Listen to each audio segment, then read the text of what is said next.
नमस्कार साथियों, मैं भानु प्रताप गोला मथुरा उत्तर प्रदेश से आज इतिहास के पन्नों को खंगालने की कोशिश करूंगा।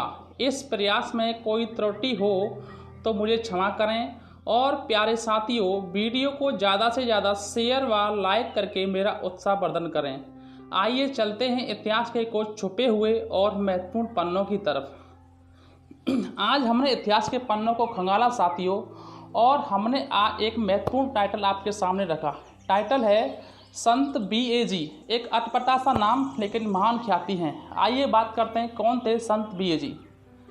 प्रजापति कुमार समाज में समय समय में ऐसी महान विभूतियों ने जन्म लिया है जिन्होंने न केवल समाज बल्कि देश का भी नाम रोशन किया है। उन्हीं में से एक हैं संत BA, जिन्होंने देश की विषमता भरी जातीय व्यवस्था, रूढ़िवादिता, पाखंडवाद और अंधविश्वास के खिलाफ आवाज़ उठाई।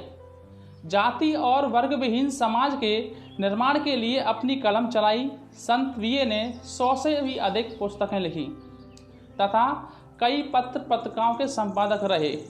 संत BA का जन्म पंजाब के होशियारपुर गांव में 14 फरवरी 1987 में कुमार समाज में हुआ, यानी कि प्रजापति समाज में। इनकी प्रारंभिक शिक्षा बजवाड़ा के हाई स्कूल में हुई। इसके बाद 1909 में इन्होंने गवर्नमेंट कॉलेज लाहौर से BA किया।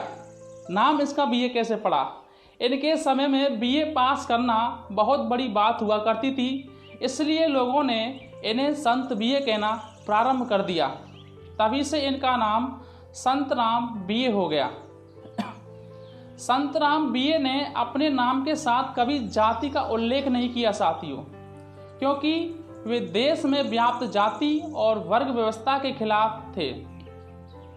संत राम BA की विद्यार्थी जीवन से ही समाज सेवा के कार्यों में रुचि थी।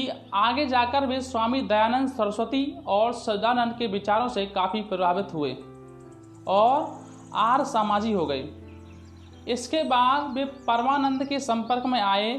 फिर दोनों ने मिलकर, परमानंद और संत BAG ने मिलकर 1922 में जाति पाति तोड़क मंडल की स्थापना की, जिसके प्रधान परमानंद को बनाया गया तथा संत राम उसके सचिव बने। जीवन में काफ़ी संघर्ष किया संत राम BA ने, इसलिए आज उनकी महानता का हम व्याख्यान कर रहे हैं। धीरे धीरे जाति पाति तोड़क मंडल का दायरा बढ़ने लगा और पंजाब की सीमा को पार करते हुए देश भर में इसकी शाखाएं खुलने लगी। मंडल के प्रयासों सैकड़ों अंतर्जातीय हुए, जिसके चलते इन्हें कई प्रकार के विरोध का भी सामना करना पड़ा। संत राम ने अपनी संतानों का विवाह जाति पात के भेद से ऊपर उठकर किया, क्योंकि वो जाति पात के बिल्कुल खिलाफ थे। इसीलिए उन्होंने जाति पात तोड़क मंडल की स्थापना की थी। मंडल के तत्वाधान में 1936 में वार्षिक अधिवेशन का आयोजन रखा गया। अध्यक्षीय भाषण के लिए डॉक्टर भीमराव अंबेडकर को लाहौर बुलाया गया, जिसमें सहमति नहीं बनने के कारण अधिवेशन निरस्त कर दिया गया। संत BAG इतने महान थे, उनका व्याख्यान हम या आप करें तो शब्दों की कमी पड़ सकती है, लेकिन एक सीमित शब्दों में मैं व्याख्यान उनका करना चाह रहा हूँ। संत राम BA के द्वारा 1948 में लिखी गई किताब हमारा समाज काफ़ी चर्चित रही। इससे उन्होंने हिंदू समाज में हलचल मचा दी थी।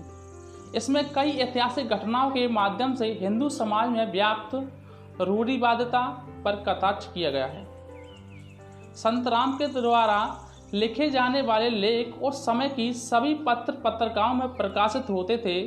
संत BA ने उर्दू में स्वयं की एक पत्रकारिता निकाली थी, जिसका नाम था क्रांति। ध्यान से सुनिए साथियों, जिसका नाम था क्रांति।